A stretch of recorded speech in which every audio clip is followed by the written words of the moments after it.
Marcus Chen had seen many strange things during his 5 years as Earth's first ambassador to the Galactic Council, but nothing prepared him for the sight before him. In the center of the massive crystalline courtroom, chained with energy bonds that sparkled like captured starlight, lay a dragon. She was magnificent, even in her suffering. Her scales shifted between deep emerald and midnight blue, each one catching the artificial light of the courtroom's floating orbs. Her neck stretched nearly 30 feet, ending in a head that bore intelligent golden eyes filled with a pain that went beyond physical discomfort. 4 powerful legs were locked in shimmering restraints, and her wings, each spanning at least 40 feet, were folded tight against her body by crackling energy fields. But what struck Marcus most was not her size or her obvious distress. It was the way she held herself with dignity despite her chains, and the protective way she curved her long neck around something Marcus couldn't quite see from his position in the observer's gallery. "The charges against the defendant are clear," announced Judge Kelthera, a being that resembled a walking tree made of silver bark and glowing leaves. Her voice echoed through the vast chamber with the authority of someone who had presided over countless trials. Zephyra of the Emerald Coast stands accused of crimes against the natural order of her species. She has produced offspring that violate the sacred laws of dragon reproduction. Marcus leaned forward in his seat, trying to understand what he was hearing. Around him, representatives from dozens of species filled the gallery. There were the crystalline Vorthak, whose bodies rang like wind chimes when they moved. The gas-based Nebulans floated in their containment suits, their forms shifting like colorful clouds. The insectoid Chitrak clicked their mandibles in what Marcus had learned was their equivalent of nodding in agreement. "What exactly are the charges?" Marcus whispered to his aide, a young woman named Sarah Martinez, who had been studying galactic law for the past 2 years. Sarah consulted her tablet, her face growing pale as she read. "It says here that she's produced 3 consecutive female offspring. Apparently, in dragon culture, producing only female children is considered a curse and a sign of divine displeasure." Marcus felt his stomach turn. "And the punishment? Exile to the void depths and—" Sarah's voice caught. "And termination of all offspring to prevent the spread of the curse." The words hit Marcus like a physical blow.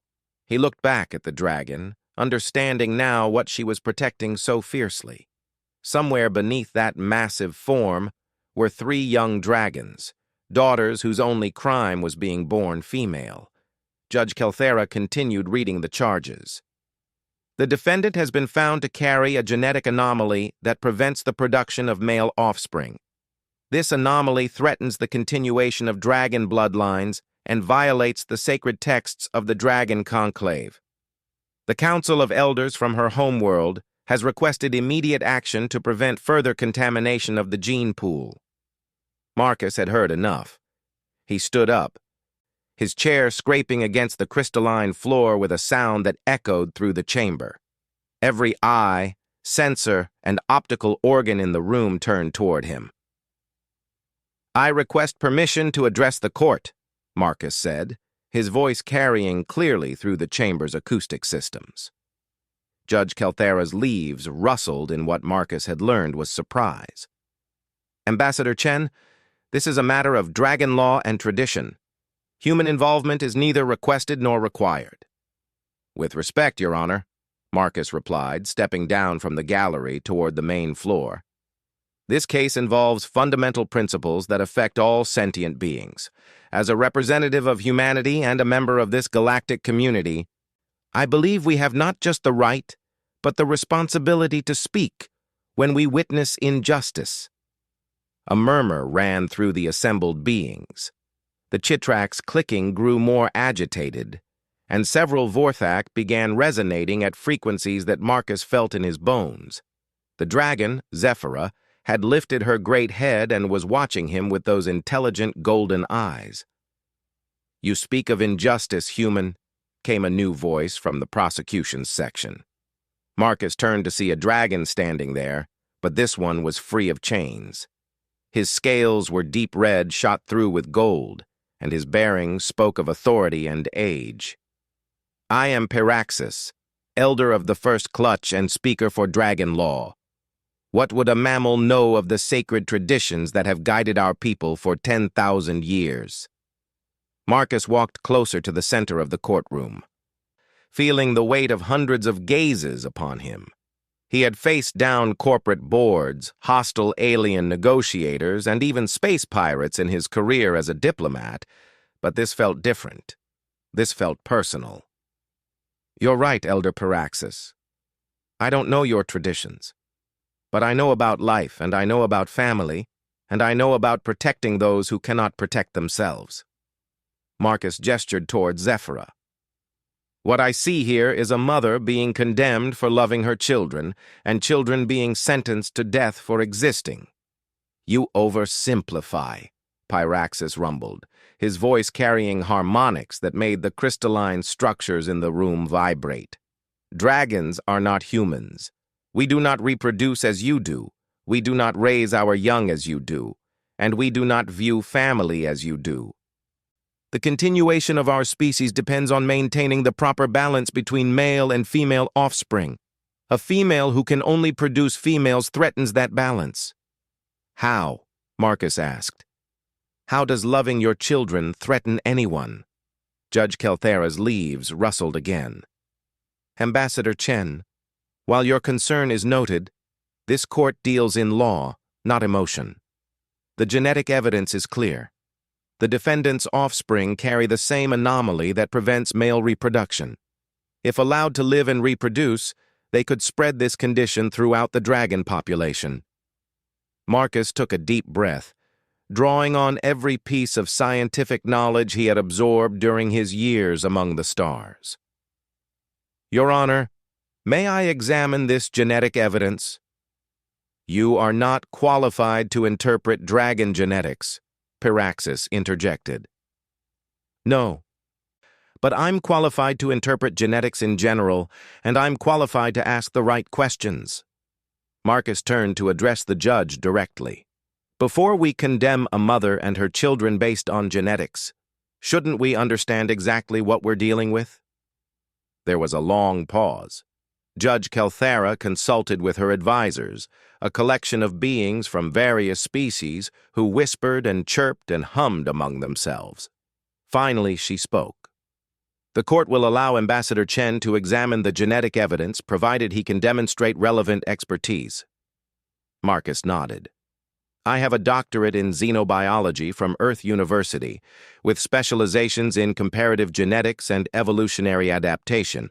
I've also consulted on genetic compatibility issues for 3 different interspecies trade agreements." "Very well.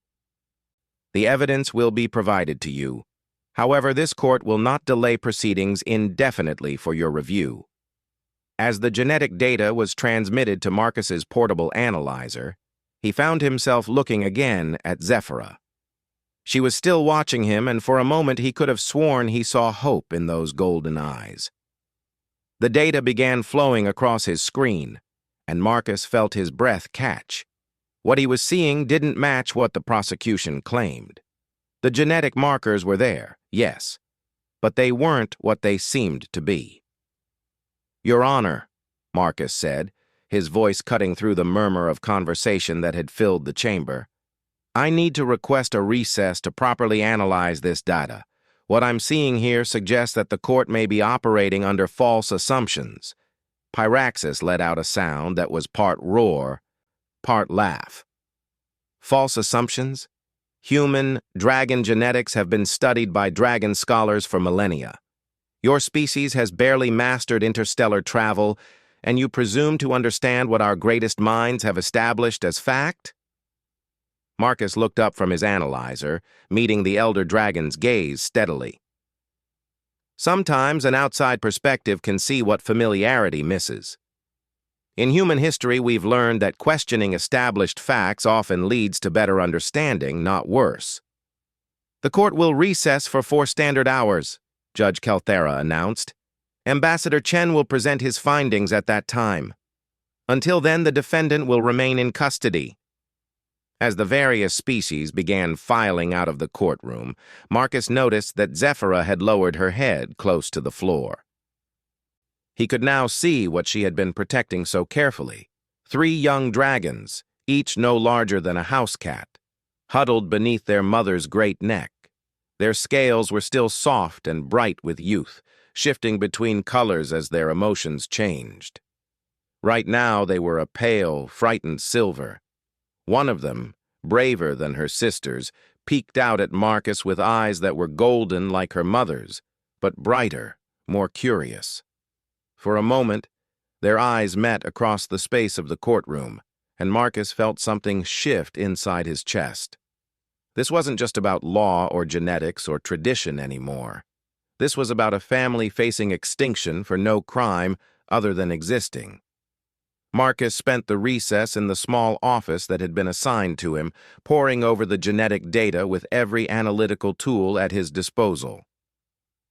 Sarah brought him coffee and sandwiches that he barely touched, too absorbed in what he was discovering. "This is incredible," he muttered, running the data through another analysis program. "Sarah, look at this." Sarah peered over his shoulder at the screen. "I see a lot of genetic markers, but I don't know what they mean." "That's just it," Marcus said, pointing to specific sequences on the display. "These aren't markers for genetic defects or anomalies. They're markers for adaptation." "What kind of adaptation?" Marcus leaned back in his chair, pieces of the puzzle beginning to fall into place in his mind. "The kind that happens when a species faces environmental pressure. Sarah, what do you know about dragon reproductive cycles?" Sarah consulted her notes. "From what I've read, dragons typically produce 1 to 3 offspring every 50 to 75 years. The gender is usually random, though males are slightly more common. They live for thousands of years, so their reproductive rate is naturally low." "Right. And their population?" "Declining slowly but steadily for the past few centuries. Their homeworld has been experiencing climate shifts that make their traditional nesting grounds less viable." Marcus nodded, excitement building in his voice. "Exactly. Now, what if I told you that the genetic markers in Zephyra and her daughters aren't defects, but evolutionary responses to environmental pressure?" Sarah frowned. "I'm not following." "Look." Marcus turned his screen so she could see it better. "In human evolutionary history, when our ancestors faced environmental challenges that threatened survival, our genetics adapted. Sometimes those adaptations looked like problems at first, but they were actually solutions." "You think Zephyra's genetics are trying to solve a problem?" "I think her genetics already have solved a problem, and the dragon elders are too focused on tradition to see it." Marcus pulled up another screen showing population data. "Sarah, female dragons live longer than males. They're also more adaptive to environmental changes, and they have a stronger nesting instinct. If the dragon population is declining and their environment is changing, producing more females isn't a curse. It's a survival strategy." Sarah's eyes widened. "You're saying evolution is trying to save the dragon species by producing more females?" "I'm saying evolution might already be saving the dragon species. And the dragons are fighting it because it doesn't match their traditions." Marcus saved his data and stood up. "But I need to prove it, and I need to do it in a way that the court will understand." When court reconvened, Marcus found himself standing before an even larger audience. Word of his challenge to dragon genetic interpretation had spread, and representatives from species across the galaxy had come to witness the proceedings. Even humans from other diplomatic missions had arrived, filling the observer sections until they overflowed into the standing areas. Judge Kelthera called the session to order with a sound like wind through crystal chimes. "Ambassador Chen, present your findings." Marcus activated his presentation system, filling the air above the courtroom with holographic displays of genetic data. "Your Honor, members of the court, what we're dealing with here is not a genetic defect, but a genetic adaptation. Paraxis rose from his position. The human seeks to contradict millennia of dragon science with his brief study of our genetics. This is presumptuous beyond measure. Please allow me to present my evidence, Marcus said calmly. The markers that have been interpreted as defects are actually indicators of evolutionary adaptation to environmental pressure. He highlighted specific genetic sequences in his display. These same markers appear in other species that have successfully adapted to changing environments. He pulled up comparative data from species across the galaxy. The crystalline Vorthak developed similar markers when their homeworld's mineral composition changed. The aquatic Delphians showed these adaptations when ocean acidification threatened their civilization. In every case, what initially appeared to be genetic problems were actually genetic solutions. Speculation, Pyraxis rumbled, but there was less certainty in his voice now. Marcus nodded to Sarah, who activated another display showing environmental data from the dragon homeworld. The evidence supports this interpretation. Dragon population decline correlates directly with environmental changes on their home world. Traditional nesting sites have become unusable. Food sources have shifted. The climate patterns that dragons evolved with over millions of years have changed in just the last few centuries. He turned to address Zephyra directly, though she remained chained in the center of the court. Your daughters aren't cursed, Zephyra. They're gifted. Their genetics are equipped to handle the environmental challenges that are making it harder for your species to survive. Even if your interpretation is correct, Judge Kelthera said, the law is clear. Dragon tradition has the force of precedent in this court. With respect, Your Honor, Marcus replied, tradition should serve life, not the other way around.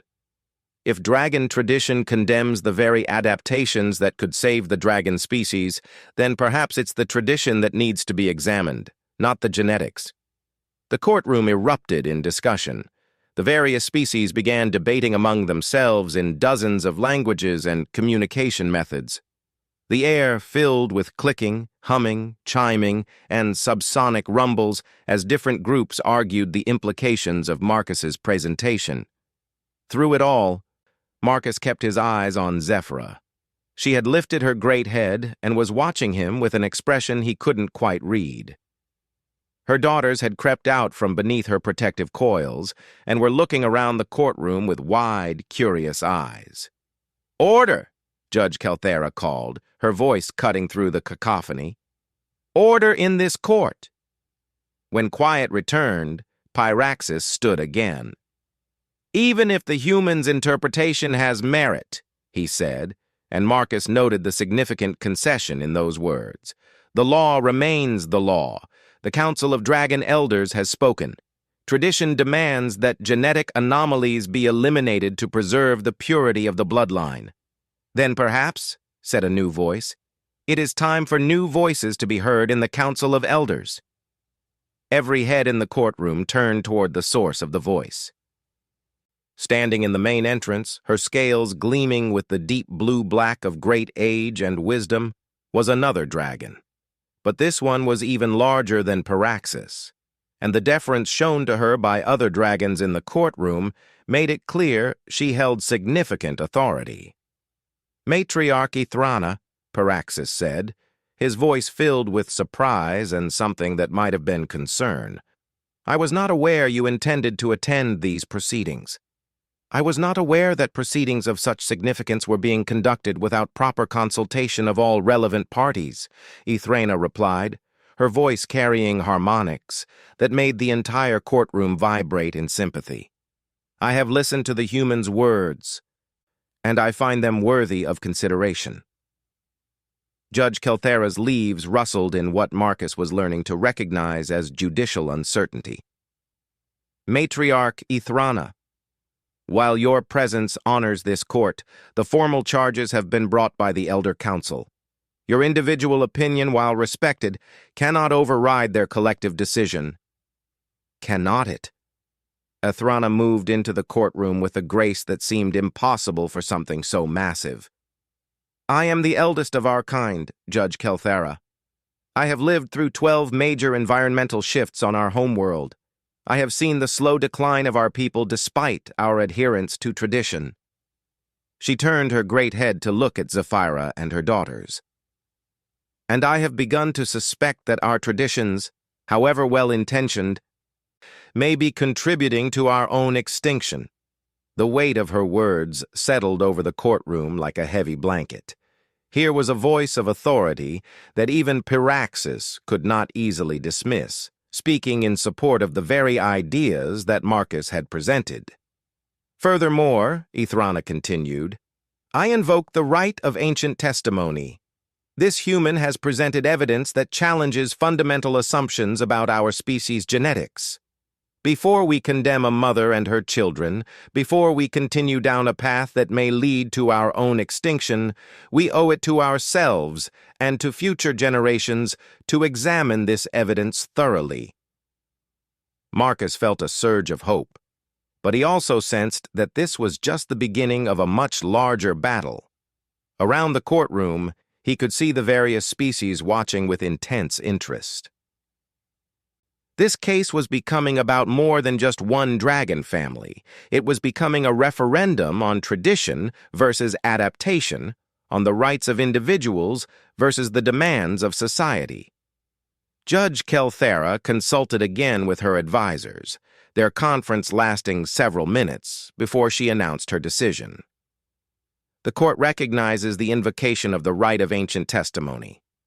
These proceedings will be suspended pending a full review of the genetic evidence by an independent panel of experts from multiple species. The defendant and her offspring will remain in protective custody during this review. Protective custody? Marcus asked. Your Honor, with respect, Zephyra and her daughters are not criminals. They're a family facing persecution for circumstances beyond their control. The court understands your concern, Ambassador Chen. However, given the controversial nature of this case and the strong emotions it has generated, protective custody ensures their safety while the review is conducted. As the court session ended and the various beings began to file out, Marcus found himself approached by matriarch Ithrana. Up close, she was even more impressive, her presence filling the space around her with an almost gravitational force. You have done something remarkable today, young human, she said, her voice pitched low so that only Marcus could hear. You have given voice to doubts that have been growing in my mind for decades. I just looked at the evidence with fresh eyes, Marcus replied. Sometimes that's all it takes. Perhaps. But it took courage to speak against established law and tradition. Your species is young, but you bring perspectives that we older races sometimes lack. Ithrana glanced toward Zephyra, who was being led away by the court guards, her daughters staying close to her side. Tell me, what do you hope to accomplish with this review? Marcus thought carefully before answering. I hope to save a family. But more than that, I hope to help your people see that adaptation isn't betrayal. It's survival. Ithrana's eyes, ancient and wise, studied Marcus for a long moment. You understand that even if the review supports your interpretation, convincing the Elder Council to change traditions that have guided us for millennia will not be easy. Nothing worthwhile ever is, Marcus replied. But I've learned that when you're fighting for what's right, the difficulty of the fight doesn't matter as much as the importance of the cause. As Marcus left the courtroom that day, he carried with him the image of 3 young dragons huddled beneath their mother's protective embrace and the weight of responsibility that came with being their unexpected champion. The review would take weeks, possibly months, and during that time, a family's fate would hang in the balance. But for the first time since entering that courtroom, Marcus felt genuine hope. He had allies now, evidence to support his position, and most importantly, he had shown that sometimes all it takes to challenge injustice is someone willing to stand up and ask the right questions. The fight for Zephyra and her daughters was just beginning, but Marcus Chen was ready for whatever came next. The review panel convened 2 weeks later in a facility that reminded Marcus of a university laboratory crossed with a courtroom. Representatives from 12 different species sat around a circular table, each equipped with their own specialized analysis equipment. The Vorthak representative resonated at frequencies that could detect molecular structures invisible to most other senses. The gaseous Nebulan used spectral analysis techniques that could trace genetic lineages back millions of years. Even the insectoid Chitrak brought their species' unique ability to perceive quantum-level genetic markers. Marcus sat between Dr. Elena Vasquez, Earth's leading xenogeneticist, whom he had specifically requested, and Professor Keth of the Altarian Science Collective, whose people had been studying galactic genetics for over 3,000 years. Across from them, Paraxis maintained his position as the representative of traditional dragon science, flanked by 2 other dragon elders whose scales bore the deep colors of advanced age. Matriarch Ethrena occupied a special position as an observer, her presence lending weight to the proceedings even though she couldn't participate directly in the scientific analysis. "Let's begin with the basic genetic structure," announced Dr. Thaisara, a tall, blue-skinned Altarian who served as the panel's chairperson. "We need to establish baseline parameters before we can evaluate the disputed markers." For 3 days, Marcus watched as some of the galaxy's finest minds dissected Zephyra's genetic code with a precision that was both fascinating and exhausting. They traced every marker, analyzed every sequence, and compared the results against genetic databases from hundreds of different species. Dr. Vasquez proved invaluable during these sessions. Her experience with human evolutionary genetics provided insights that complemented Marcus's original analysis. "Look at these methylation patterns," she said during the second day's session, highlighting sections of the genetic display.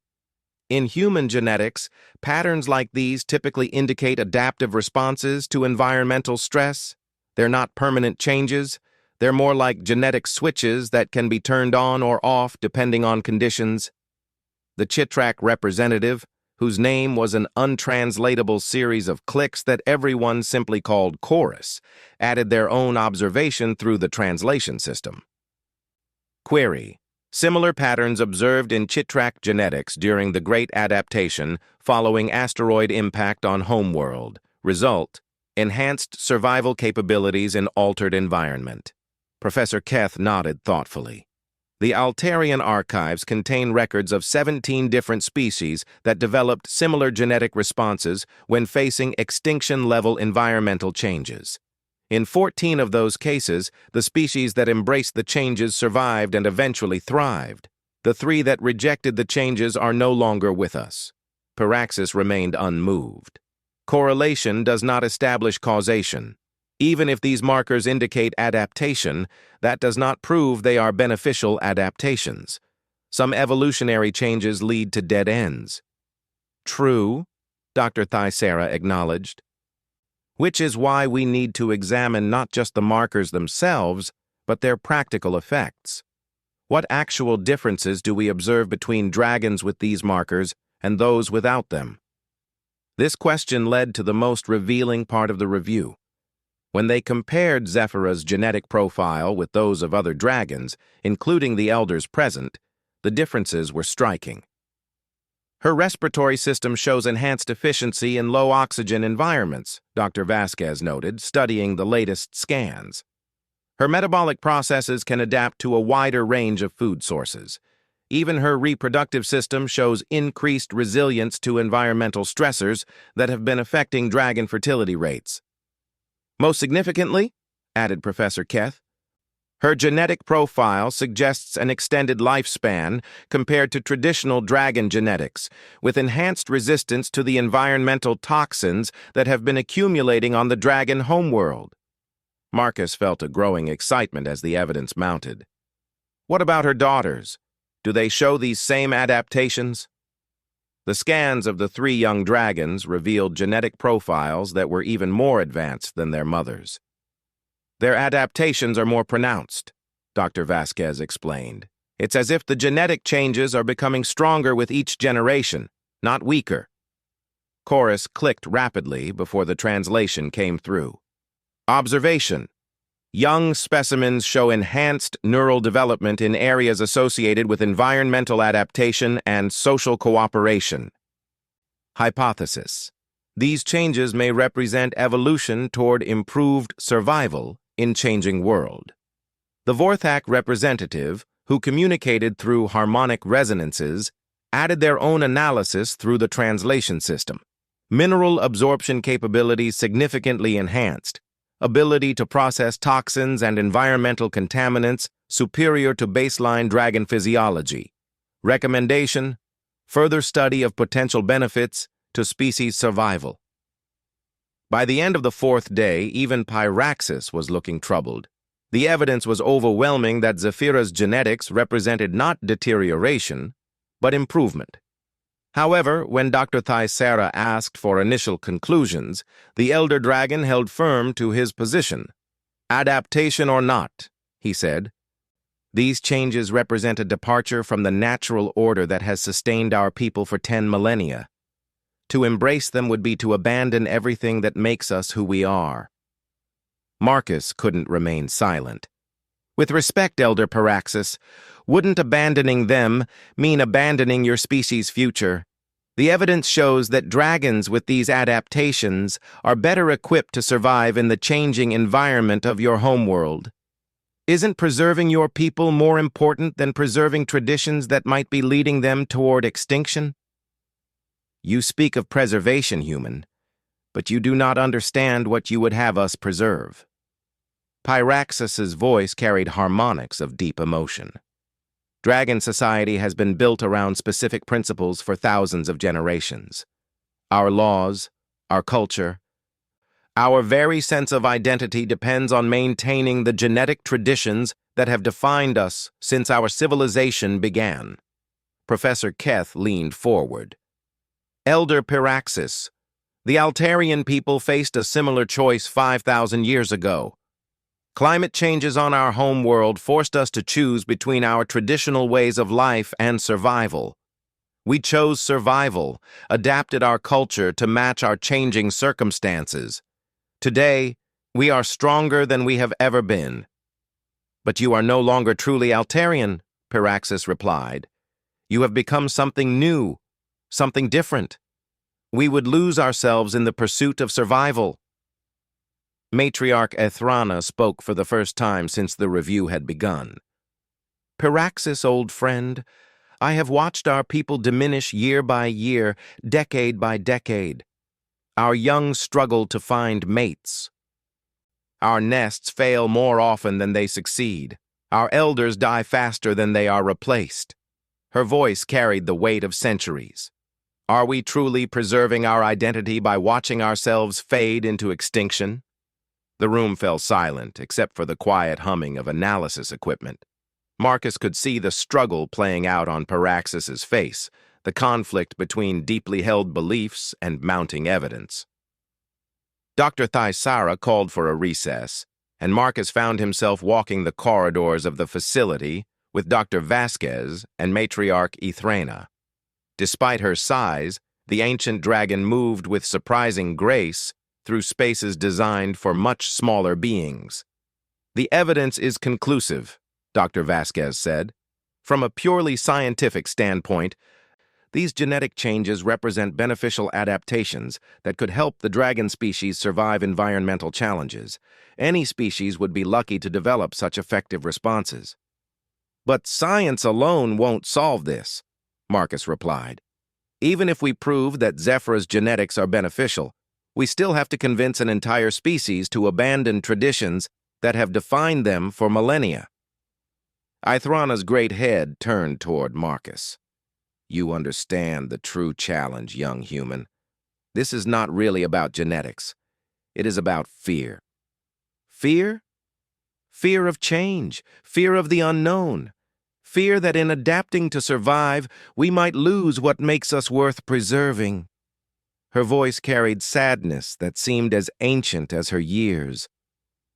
It is easier to cling to familiar traditions, even if they lead to extinction, than to embrace uncertain change, even if it leads to survival. Marcus thought about his own species' history, the countless times humans had faced similar choices. "We've been there," he said quietly. "Humans have faced extinction events, environmental changes, technological upheavals that challenged everything we thought we knew about ourselves. Each time, we've had to choose between holding on to the past and adapting for the future. And each time the ones who survived were the ones who chose to adapt." Marcus paused, considering his words carefully. "But we didn't lose our humanity in the process. We became better humans." When the review reconvened the next day, Marcus sensed a different atmosphere in the room.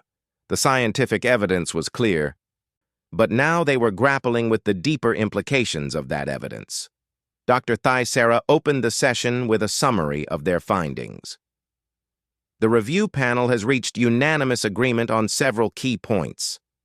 First, the genetic markers in question do indeed represent adaptive responses to environmental pressure.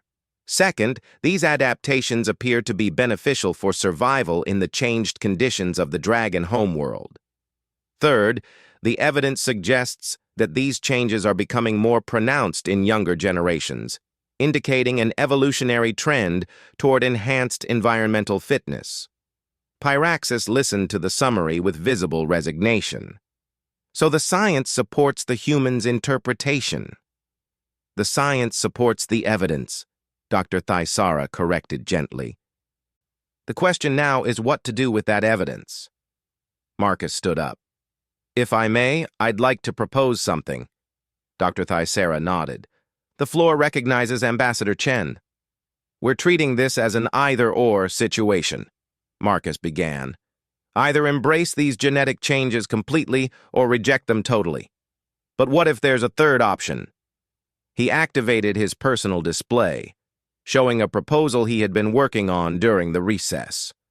What if, instead of condemning Zephyra and her daughters, the dragon community allowed them to establish a new colony, a place where dragons with these adaptations could live and thrive, while traditional dragon society continues unchanged? The room erupted in discussion. The various species began debating the implications while the dragons present considered this unexpected suggestion. Pyraxis was the first to respond. "You propose division of our people?" "I propose choice," Marcus replied. "Let those dragons who carry these adaptations live their lives freely. Let them prove whether these changes are beneficial or harmful through their success or failure. Meanwhile, traditional dragon society can continue as it always has." "And if the adapted dragons thrive, while the traditional dragons continue to decline?" Professor Keth asked. "Then your people will have an answer to the question of which path leads to survival," Marcus said.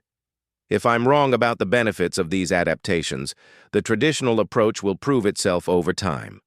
If I'm right, then your people will have preserved themselves even if they had to change to do it." Matriarch Ithrana had been listening intently. Now she spoke, her voice thoughtful. "A trial period. A chance to test these changes without forcing them on everyone." "Exactly.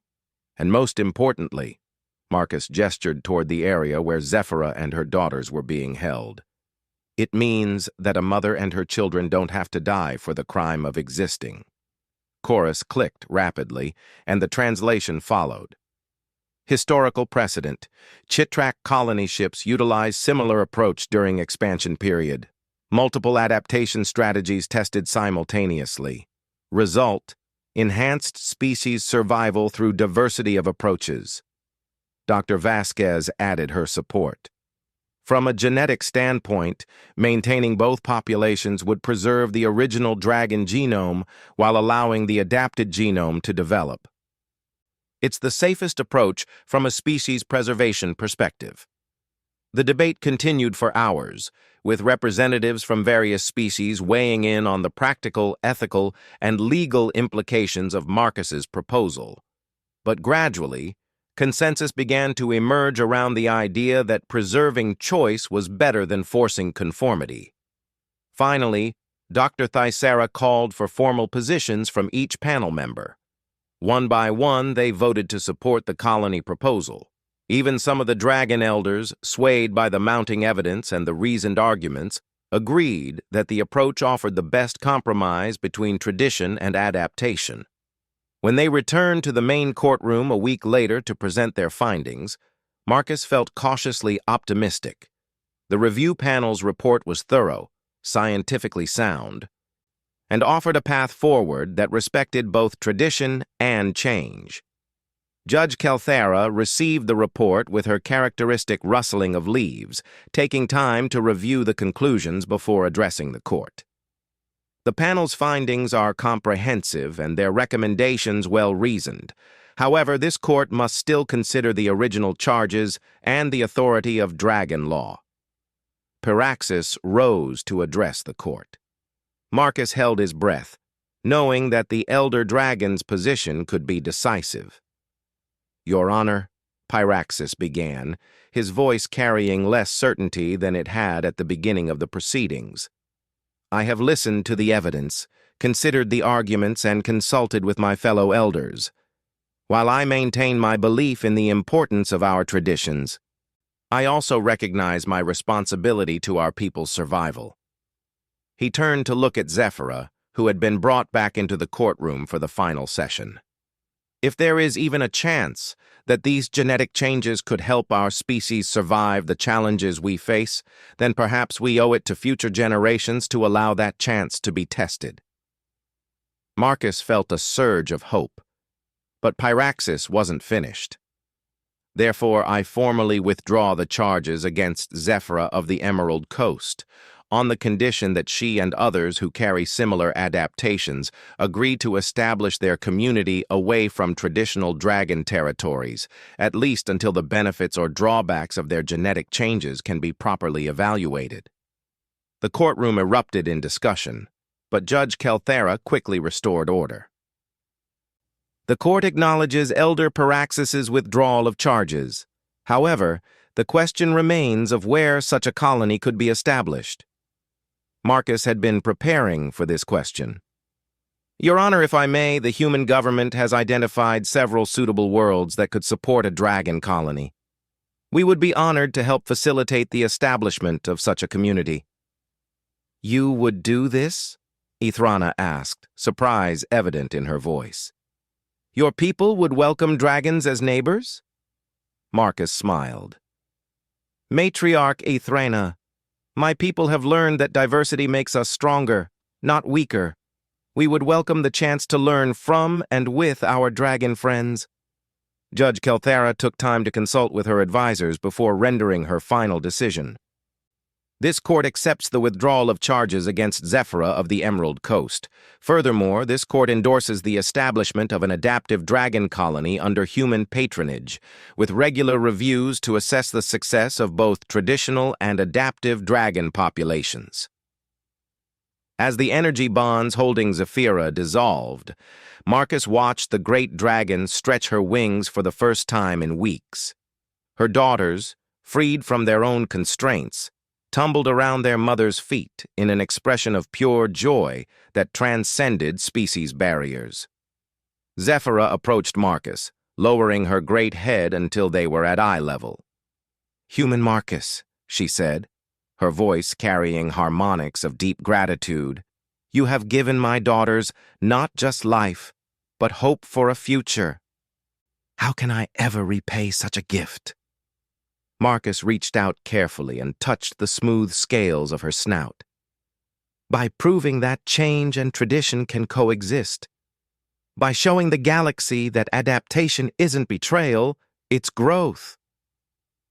As they left the courtroom that day, Marcus walked beside Matriarch Ithrana, while Zephyra and her daughters flew overhead, testing wings that had been confined for too long. "You have accomplished something remarkable, young human," Ithrana said. "You have not only saved one family, you may have saved an entire species." Marcus looked up at the dragons soaring above them, their scales catching the light of the alien sun. "We all accomplished it, matriarch. Sometimes it just takes someone from outside to help people see what was already there." The establishment of the colony would take months of planning and preparation, but the hardest battle had been won in the courtroom. A family was safe, a species had new hope for survival, and the galaxy had learned once again that sometimes the greatest strength comes not from holding on to the past, but from having the courage to embrace the future. As Marcus and his team prepared for the journey to help establish the new dragon colony, he reflected on the lessons learned. The case had started as a simple defense of a mother and her children, but it had evolved into something much larger, a demonstration that progress and tradition could coexist, that adaptation was not betrayal, and that sometimes the most important thing a person could do was simply stand up and ask the right questions. The galaxy was vast and full of challenges, but it was also full of opportunities for those brave enough to embrace them. And as Marcus Chen had learned, sometimes the greatest victories came not from forcing change, but from creating space for it to happen naturally. 6 months later, Marcus stood on a cliff overlooking the most beautiful valley he had ever seen. The grass was a soft silver green that shifted colors in the breeze, and 3 moons hung in the lavender sky of Kepler 442c. The world that had become home to the first adaptive dragon colony.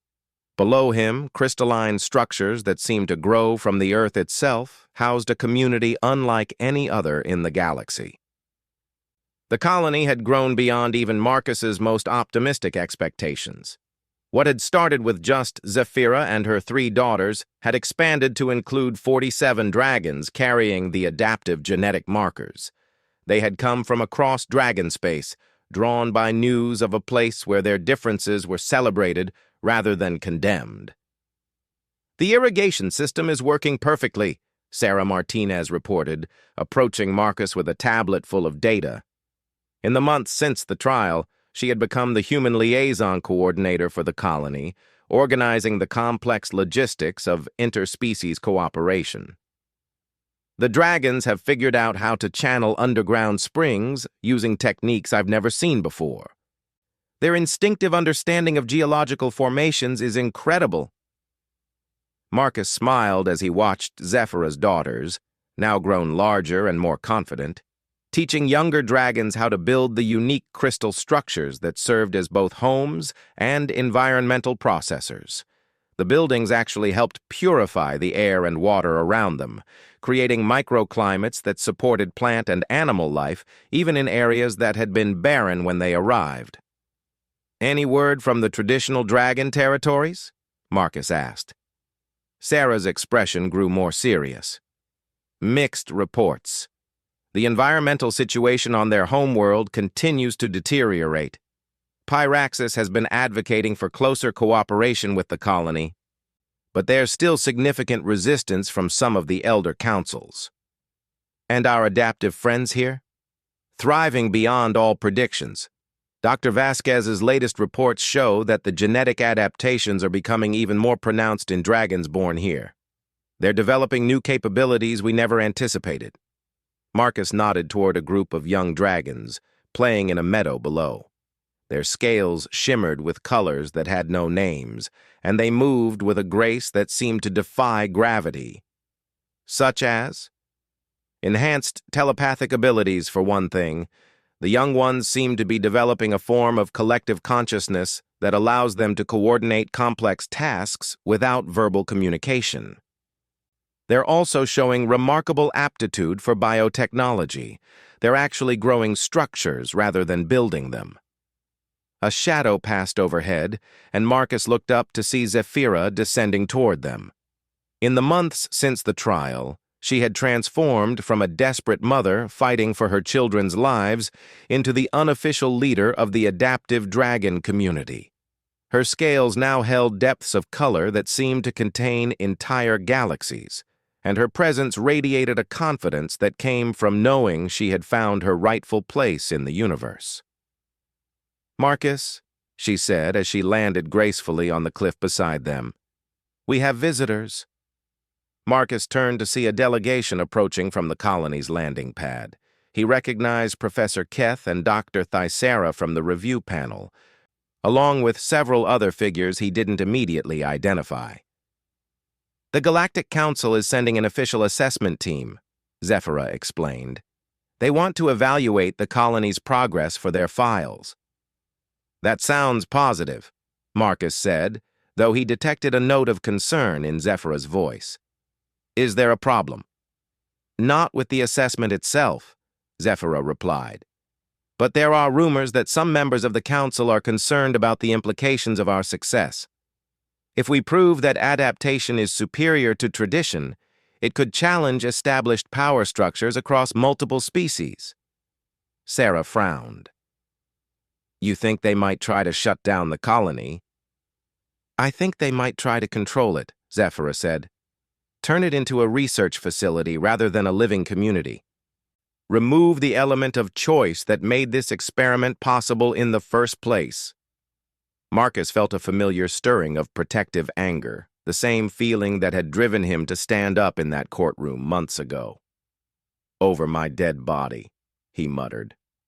The delegation reached them within minutes, and Marcus was relieved to see friendly faces among the group. Professor Keth greeted him warmly, and Dr. Thyssera seemed genuinely excited to see the results of their scientific recommendations. But there were others in the group whose expressions were harder to read. "Ambassador Chen," said a tall, crystalline being Marcus recognized as Counselor Vex Hara of the Dominion Coalition. "We are here to conduct a formal evaluation of this experiment." The way she said experiment made Marcus's skin crawl. "Counselor, this isn't an experiment. It's a community. These are people living their lives, not laboratory subjects." "Of course," Vex Hara replied smoothly. "Nevertheless, the implications of this colony's success, or failure, extend far beyond the individuals involved. The Galactic Council has a responsibility to understand what we're dealing with here." Professor Keth stepped forward diplomatically. "Perhaps we could begin with a tour of the facilities? I'm very interested to see how the community has developed." For the next several hours, Marcus watched the delegation move through the colony, taking measurements, conducting interviews, and observing daily life. Some of the assessors seemed genuinely impressed by what they saw. Others appeared to be looking for flaws or weaknesses they could exploit. The turning point came when they visited the nursery caves, where the youngest dragons were cared for by the entire community.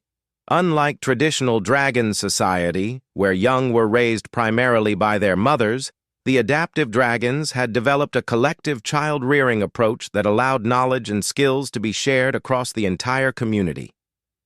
"Remarkable," breathed Dr. Thyssera as she watched a group of adult dragons teaching youngsters to manipulate the crystal structures that served as both shelter and environmental controls.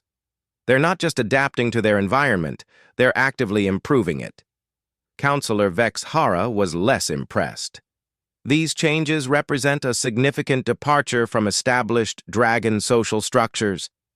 How can we be certain that these mutations won't spread to other species?" The question hit the group like a physical blow. Marcus saw several of the dragons recoil as if they had been slapped.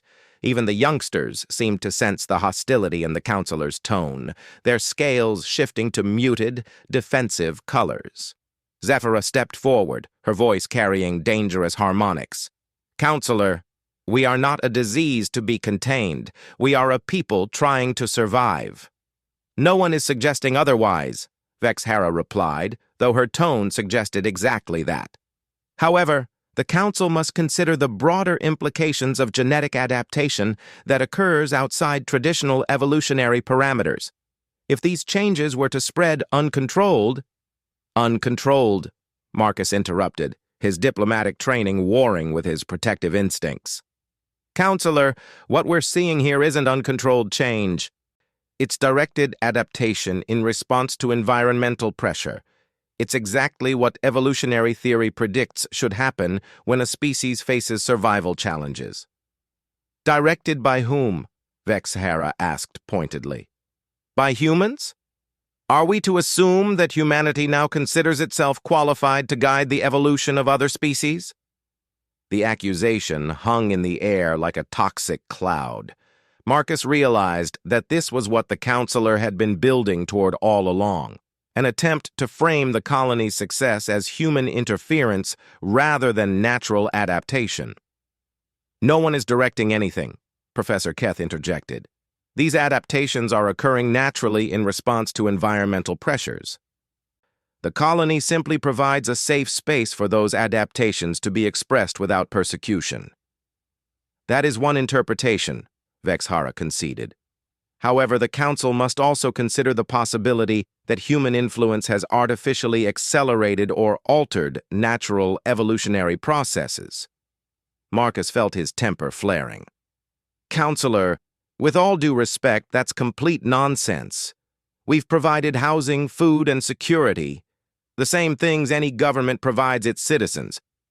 We haven't altered anyone's genetics or interfered with their reproduction or their choices about how to live. Haven't you?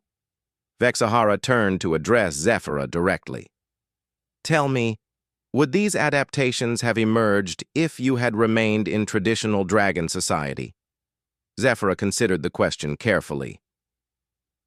The adaptations were already present in my genetics before I came here, Counselor.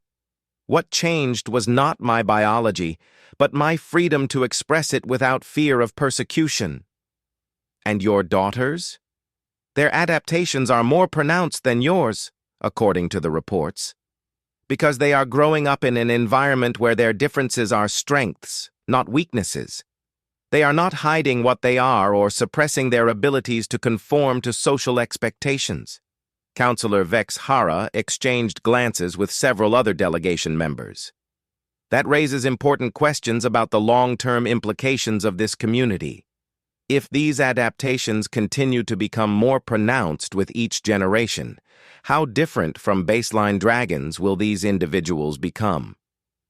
At what point do they cease to be dragons at all and become something else entirely? The question struck at the heart of the fears that had driven Pyraxis to bring charges against Zephyra in the first place, but Marcus noticed something interesting in the way the colony's dragons responded to it. Instead of fear or anger, their expressions showed curiosity and even excitement. One of Zephyra's daughters, now nearly adult-sized and called Lyra, stepped forward to address the delegation. Counselor, may I ask you a question? Vexhara seemed surprised, but nodded. When your people first developed crystal technology, did they stop being Vorthak? When they learned to manipulate light and sound, did they become something else? That's different, Vexhara replied. Those were technological adaptations, not biological ones. Are they? Lyra's scales shifted through thoughtful patterns as she spoke. Your people's bodies changed over generations to better interface with crystal technology. Your sensory organs evolved to perceive frequencies that your ancestors could not detect. Your neural structures adapted to process information in ways that earlier Vorthak could never have imagined. Marcus watched with growing admiration as the young dragon continued her argument. You became better Vorthak, not different Vorthak. We are becoming better dragons, not different dragons. Professor Keth was nodding enthusiastically. The young dragon makes an excellent point. Evolution doesn't replace identity. It enhances it. Every species in the galactic community has undergone significant changes since achieving interstellar civilization. That's assuming, said another delegation member Marcus didn't recognize, that these changes are truly evolutionary and not the result of external manipulation. The accusation was becoming more direct now, and Marcus realized they were facing a coordinated effort to discredit the colony's achievements. Who exactly do you think is manipulating whom? he asked. "Are you suggesting that humanity has some secret agenda to control dragon evolution?" "We're suggesting," Vexhara replied, "that the rapid pace and dramatic nature of these changes raises questions about their natural origin." Matriarch Ithrana, who had been observing silently from the edge of the group, finally spoke. "Counselors, I have lived for 3,000 years. I have watched countless changes sweep through our galaxy, some beneficial, some harmful. What I see here is not manipulation. It is liberation." She moved closer to the delegation, her ancient presence commanding attention. "These dragons are not becoming something other than what they are. They are becoming what they have always had the potential to be, freed from the constraints of fear and tradition that have held our species back." "You would support the abandonment of all tradition?" Vexahara asked. "I would support the preservation of life over the preservation of dogma," Ithrana replied firmly. "Traditions that lead to extinction are not worth preserving." The debate continued for hours, moving from the nursery caves to the community center where the entire colony had gathered to meet their visitors.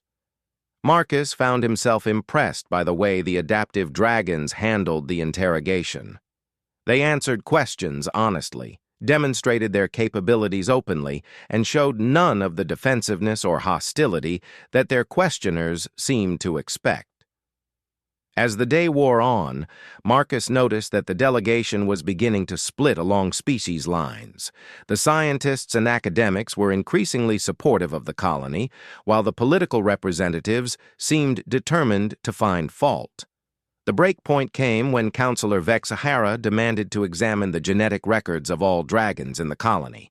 "If we're to make recommendations to the full council," she said, "we need complete data on the scope and rate of these changes."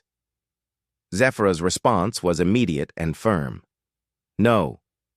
"I beg your pardon?" "I said no, Counselor. Our genetic information is private. We are not laboratory specimens to be catalogued and studied without our consent." Vexhara's crystalline form rang with indignation. "These proceedings are being conducted under the authority of the Galactic Council. You cannot refuse to cooperate." Marcus stepped between them. "Actually, she can. This colony operates under human protection, and human law recognizes the right of all sentient beings to privacy regarding their biological information. Human law does not supersede Galactic Council authority." "In this case, it does," Marcus replied. "This world is under human jurisdiction, and these dragons are here as our invited guests. Any research conducted on them requires their individual consent, not just council authorization." The standoff stretched for several tense moments before Professor Keth stepped forward diplomatically. "Perhaps we could arrange for voluntary participation? Those dragons who are willing to share their genetic data for research purposes could do so, while others could maintain their privacy." About half the dragons in the colony volunteered, which was more than enough for scientific analysis, but clearly less than what Vexhara had hoped to achieve. Marcus could see the frustration in her rigid posture as she realized that her attempt to turn the dragons into unwilling research subjects had failed. The delegation's final meeting took place at sunset, as the colony's 3 moons began their nightly dance across the lavender sky. Marcus sat with the other human representatives, watching the dragons go about their evening routines.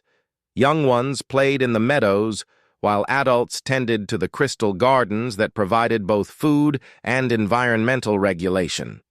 "The colony has clearly been successful by any reasonable measure," Dr. Thaisara announced to the group. "The dragons here are healthy, productive, and happy. Their adaptations appear to be beneficial not just for survival, but for quality of life." "The question remains," Vexhara interjected, "whether this success comes at an acceptable cost. The implications of rapid genetic adaptation outside traditional social controls could destabilize species relationships across the galaxy." Marcus had heard enough.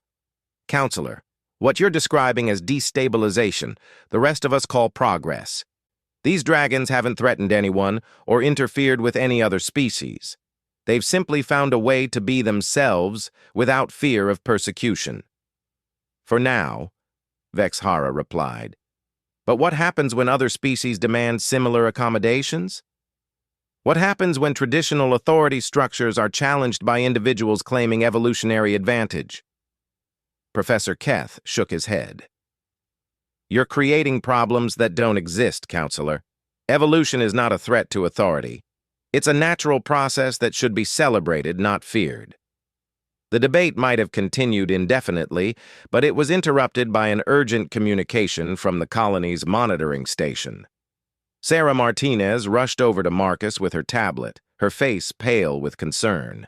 "Marcus, we're getting reports from the Dragon homeworld," she said. "There's been a catastrophic volcanic eruption in the primary nesting region. Thousands of dragons are displaced, and the traditional breeding grounds have been destroyed."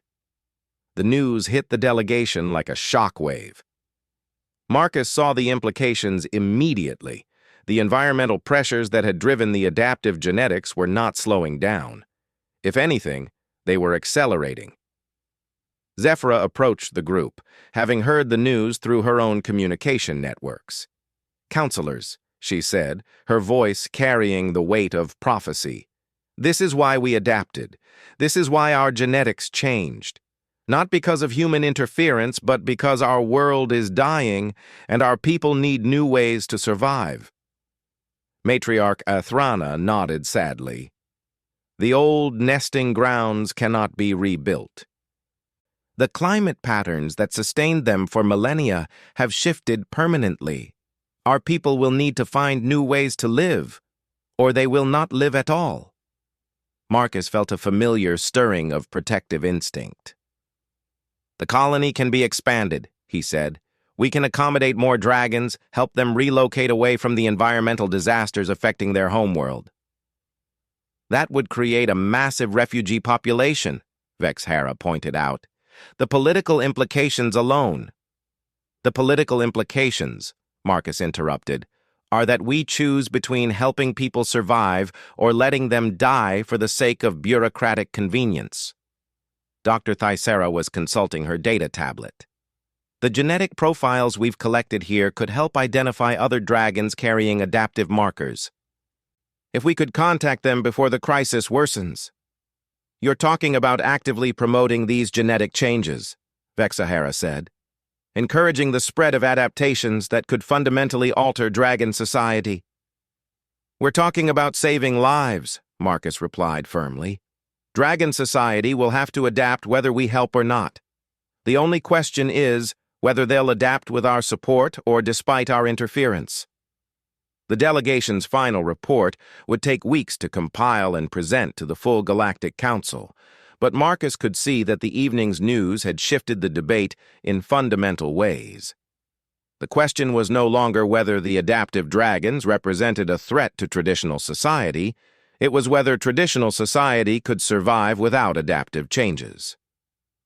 As the delegation prepared to leave the following morning, Marcus stood once again on his cliff overlooking the valley. The colony bustled with activity as its residents prepared for the possibility of massive expansion. Crystal structures were already being grown to accommodate new arrivals, and the dragons were developing plans for multiple satellite communities if the number of refugees exceeded their current capacity. Zephyra approached him as he watched the preparations. "You look troubled, Marcus." "I'm concerned about the politics of this," Marcus admitted. "Even if the Council approves expansion, there will be resistance from traditional dragon authorities. Some of them would rather see their people suffer than abandon the beliefs that define them." "Perhaps," Zephyra replied, "but others will choose pragmatism over ideology. Pyraxis has already sent word that he wants to visit the colony personally, to see for himself whether adaptation truly offers a path to survival." Marcus felt a spark of hope. That could change everything. "Or it could make everything more complicated," Zephyra said with what Marcus had learned to recognize as draconic humor. "But complication is better than extinction." As the months that followed would prove, Zephyra's words were prophetic. The expansion of the colony brought new challenges, new conflicts, and new opportunities for both dragons and humans. But it also brought something even more valuable: proof that evolution and tradition could coexist, that adaptation was not betrayal, and that sometimes the greatest service one being could perform for another was simply to provide a safe space for them to become what they had always had the potential to be. The story that had begun with one desperate mother fighting for her children's lives had become something much larger, a demonstration that the future belonged not to those who clung to the past, but to those brave enough to embrace change. And as Marcus Chen watched dragons and humans working together to build something unprecedented in galactic history, he knew that this was only the beginning of a much larger transformation that would reshape the relationship between tradition and progress throughout the galaxy. The three young dragons who had huddled beneath their mother's protection in that courtroom now soared freely above a world where their differences were celebrated as gifts rather than condemned as curses. And in their flight, Marcus saw the future, a future where adaptation was not feared but welcomed, where diversity was strength, and where the courage to stand up for what was right could literally change the course of evolution itself.